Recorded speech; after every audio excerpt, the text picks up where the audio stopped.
کا ایک معاہدہ، وعدہ، عہد و پیمان، کیا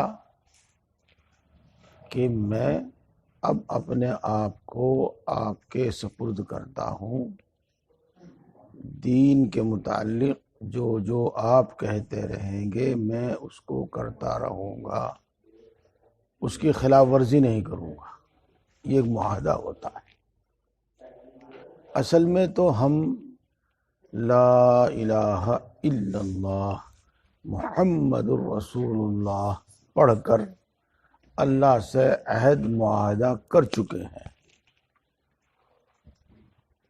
کلمے کا تقاضا یہی ہے کہ میں اب اللہ کی نافرمانی نہیں کروں گا، اس کے حکموں کی خلاف ورزی نہیں کروں گا، یہی مطلب ہے، تقاضا کلمے کا یہی ہے۔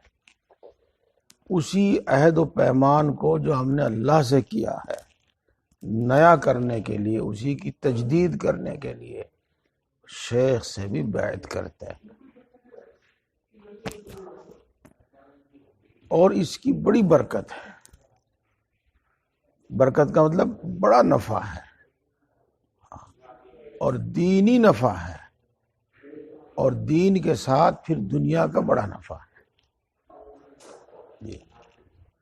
اسی واسطے سلسلہ رسول اللہ صلی اللہ علیہ وسلم کے وقت سے لے کر اور آج تک برابر چلا آ رہا ہے۔ رسول اللہ صلی اللہ علیہ وسلم نے جہاد پر صحابہ سے بیعت لی، اور اس کے علاوہ سمع و طاعت پر بھی بیعت لی، یعنی ہم آپ کی بات سنیں گے اور آپ کی بات مانیں گے۔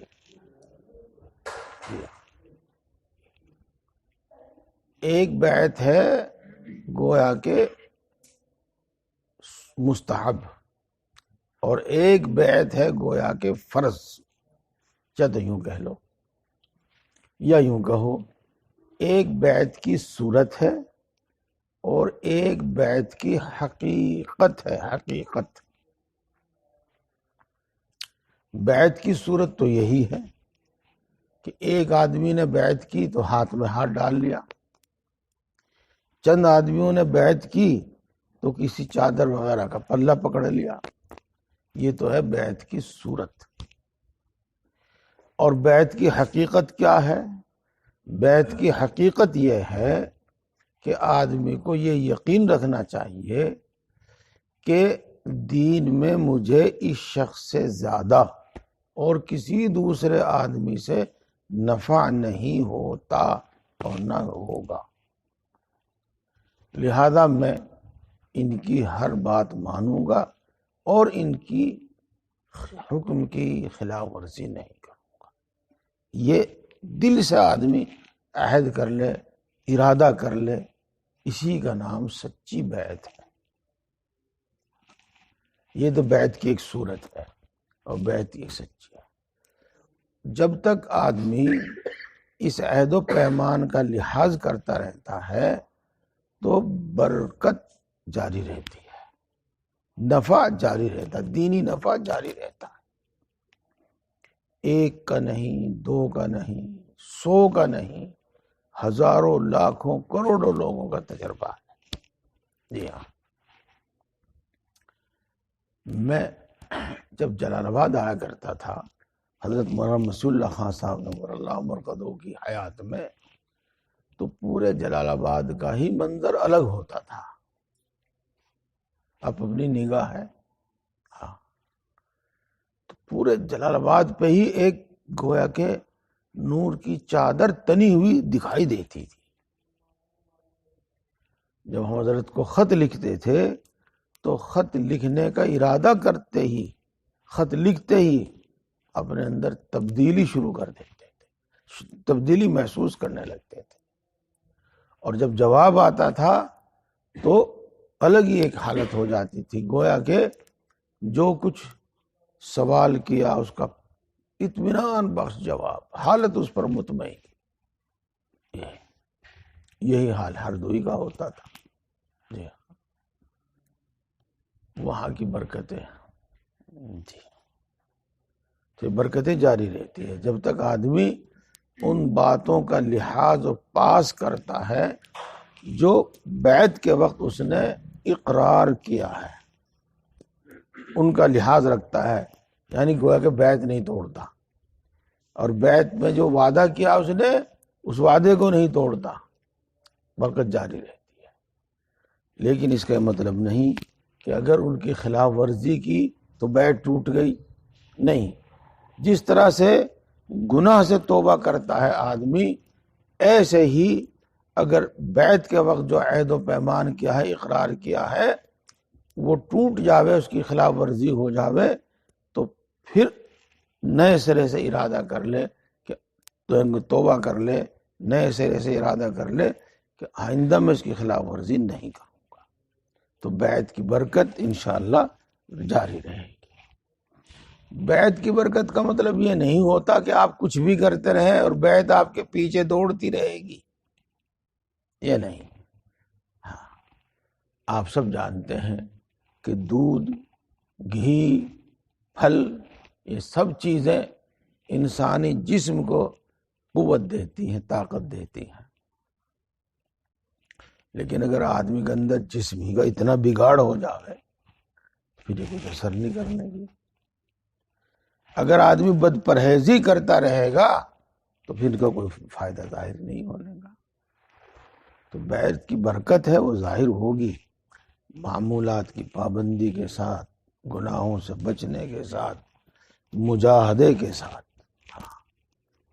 آپ ان مجلسوں میں بار بار سنتے ہیں اور بالکل بنیادی بات ہے. نمبر 1 مجاہدہ، نمبر 2 ذکر کی کثرت، اور نمبر 3 علم، نمبر 4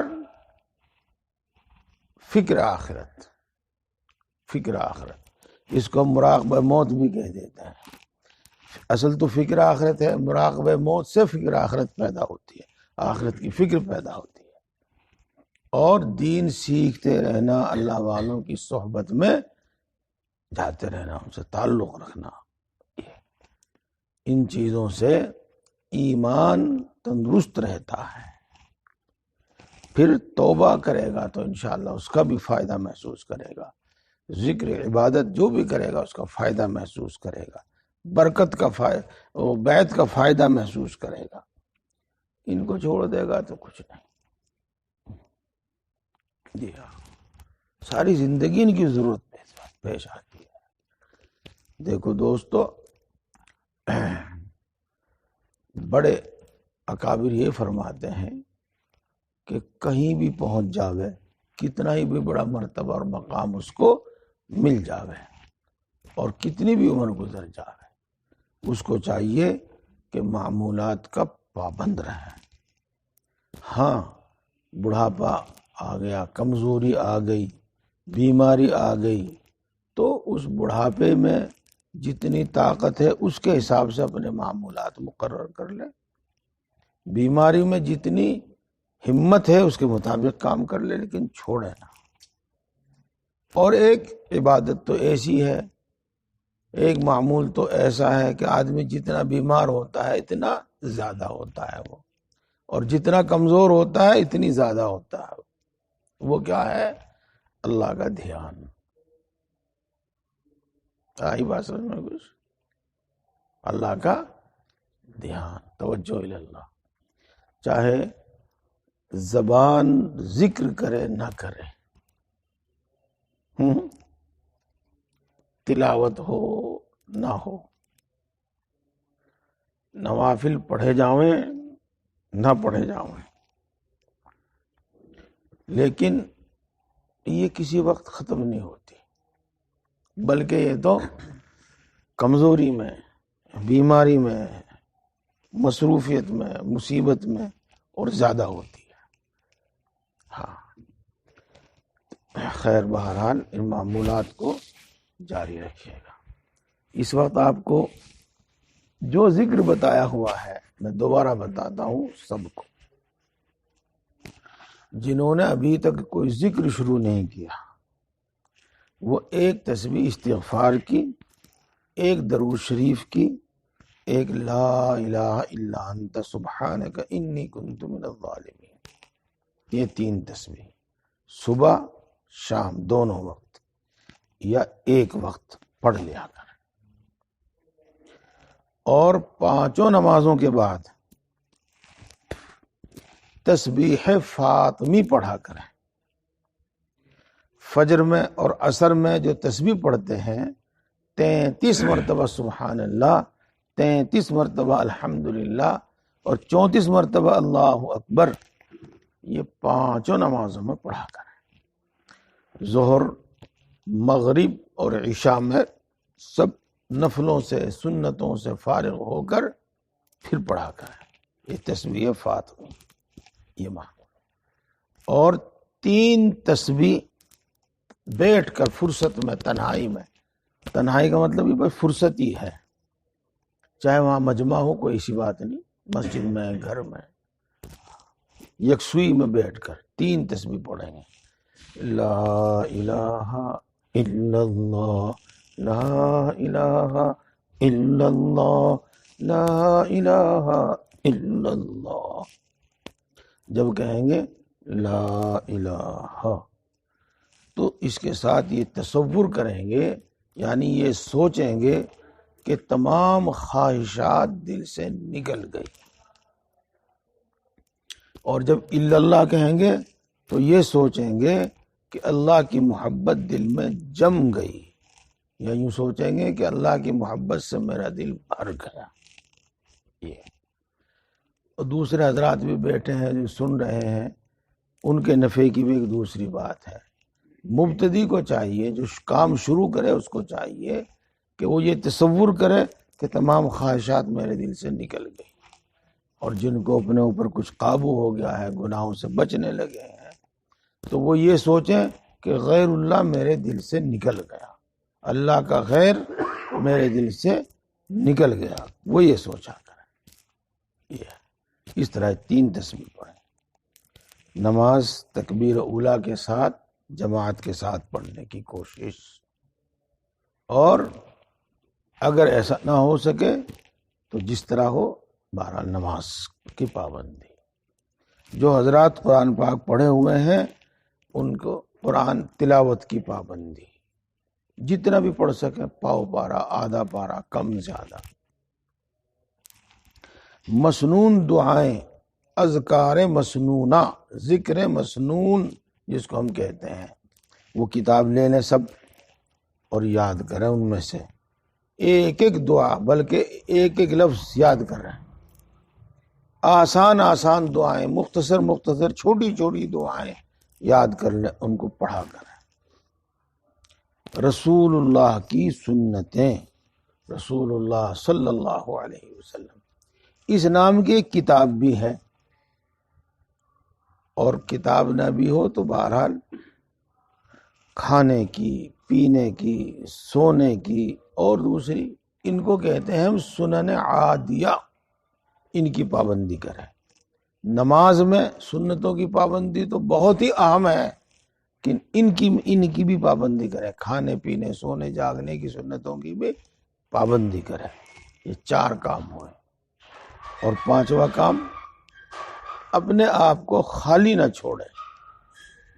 جب اپنے کام کے لیے بات کر رہا کرتا رہے، کام کر رہا اس کی طرف دھیان کر کے کرتا رہے. اور جب خالی ہو تو اللہ کے ذکر میں لگ جائے. بلکہ جب زبان تھک جاوے تو خیال سے ذکر کرنے لگے. اپنے آپ کو خالی نہ چھوڑے. یہ سب کام، 5 کام جو آپ کو بتائے. ایک اور 6ٹھا کام سنیے گا. 6ٹھا کام، جو اردو پڑھے ہوئے ہیں وہ کسی نہ کسی کتاب کا مطالعہ ضرور کیا کریں. مرنے کے بعد کیا ہوگا اس کو پڑھیں. پوچھ کے پڑھیں کہ اب میں فلاں کتاب پڑھ چکا ہوں، اب کون سی پڑھوں، فلاں کتاب پڑھ چکا ہوں، اب کون سی پڑھوں. یہ کام ہو گئے، 6 کام ہو گئے. اور 7واں کام جو ان سب سے اہم ہے، اور وہ ہے گناہوں سے بچنا. گناہ زہر ہے۔ گناہوں کی نحوست بیان سے باہر ہے۔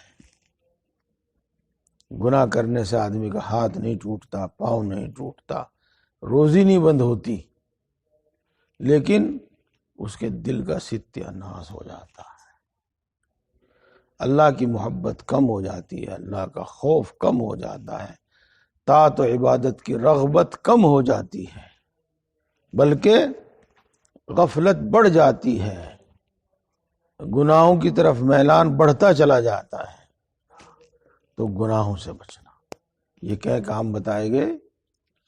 ہاں، یہ 7 کام یہ ہو گئے، اور باقی وہ تسبیح ہو گئی، اور ان کی پابندی کریں آپ۔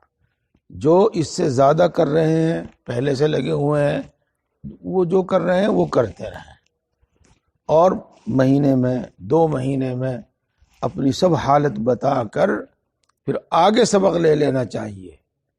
یہ اپنی دل کی حالت بھی بتاوے کہ پہلے ایسی تھی اب ایسی ہے، معمولات بھی بتاوے کہ میں فلاں فلاں معمولات کی پابندی کر رہا ہوں۔ میں خطبہ پڑھوں گا، اس وقت آپ خاموش رہیں گے، اور خطبے کے بعد پھر جو میں کہوں گا آپ سب اپنی زبان سے اسی طرح کہیں گے۔ الحمدللہ الحمدللہ نحمده ونستعینه ونستغفره ونؤمن به ونتوکل علیہ ونشهد ان لا الہ الا اللہ وحدہ لا شریک له ونشهد ان سیدنا ومولانا محمدا عبده ورسوله وصلی اللہ تعالی علی خیر خلقہ سیدنا ومولانا محمد وآلہ واصحابہ اجمعین، اما بعد فاعوذ باللہ من الشیطان الرجیم، بسم اللہ الرحمن الرحیم۔ یا ایہا الذین آمنوا اتقوا اللہ وابتغوا الیہ الوسیلۃ وجاہدوا فی سبیلہ لعلکم تفلحون۔ ان الذین یبایعونک انما یبایعون اللہ ید اللہ فوق ایدیہم فمن نکث فانما ینکث علی نفسہ ومن اوفی بما عاہد علیہ اللہ فسیؤتیہ اجرا عظیما۔ صدق اللہ العظیم۔ میں نے بیعت کی محمد زکریا کے واسطے سے رسول اللہ صلی اللہ علیہ وسلم سے، میں عہد کرتا ہوں کفر نہیں کروں گا، شرک نہیں کروں گا، تمام رسموں سے بچوں گا، تمام بدعتوں سے بچوں گا، حتی الامکان تمام گناہوں سے بچوں گا، شریعت کے تمام احکام، نماز روزہ وغیرہ کی پابندی کروں گا،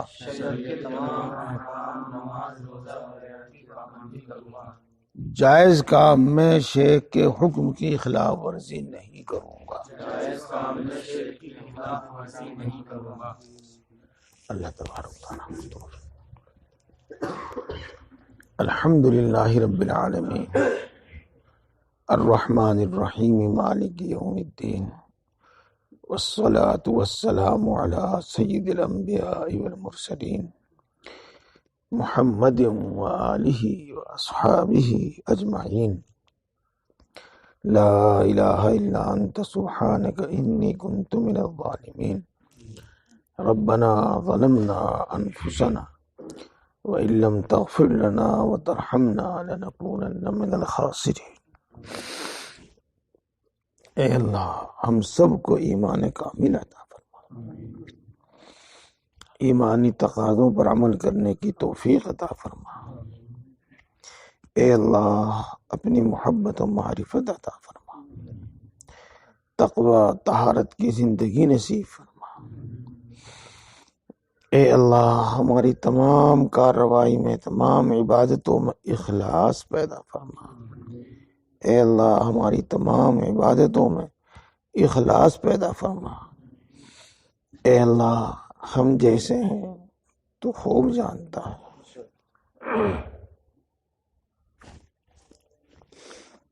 اے اللہ تو ہمیں ہمارے نفس کے حوالے نہ فرما۔ اے اللہ تو ہمیں شیطان کے حوالے نہ فرما۔ اے اللہ تیرا فضل ہو، تیری رحمت ہو، تو چاہے تو ہم تیری طرف آئیں، تیرا فضل نہ ہو، تیری رحمت نہ ہو، تو نہ چاہے تو ہم کچھ نہیں کر سکتے۔ اپنے فضل و کرم سے، محض اپنے فضل و کرم سے ان سینکڑوں اور ان ہزاروں انعامات اور نعمتوں کے طفیل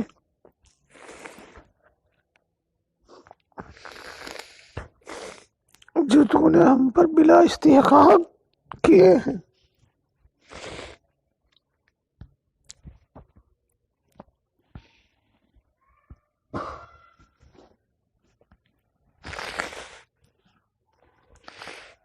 اے اللہ اپنی محبت و معرفت عطا فرما، ہدایت عطا فرما، تقوی طاہرت کی زندگی نصیب فرما، اخلاص پیدا فرما۔ اے اللہ تیرے نیک بندوں کا سلسلہ جس سے ہم وابستہ ہوئے ہیں، اے اللہ اس کی برکتیں ہم سب کو نصیب فرما، ان سب کی برکتیں ہم کو عطا فرما۔ اے اللہ تیرے فضل سے جس طرح ہم اس سلسلے سے اس دنیا میں جڑے ہیں، اے اللہ اپنے انہی نیک بندوں کے ساتھ حشر فرما دیجیے، انہی نیک بندوں کے ساتھ حشر فرما دیجیے۔ اے اللہ اپنے فضل و کرم سے اور اپنے نبی پاک حضرت محمد مصطفیٰ صلی اللہ علیہ وسلم کے صدقے اور طفیل سے اے اللہ ہماری تمام دعاؤں کو قبول فرما، سلسلے کی برکت نصیب فرما، اپنا فضل فرما۔ سبحان ربک رب العزت عما یصفون وسلام علی المرسلین والحمد للہ رب العالمین۔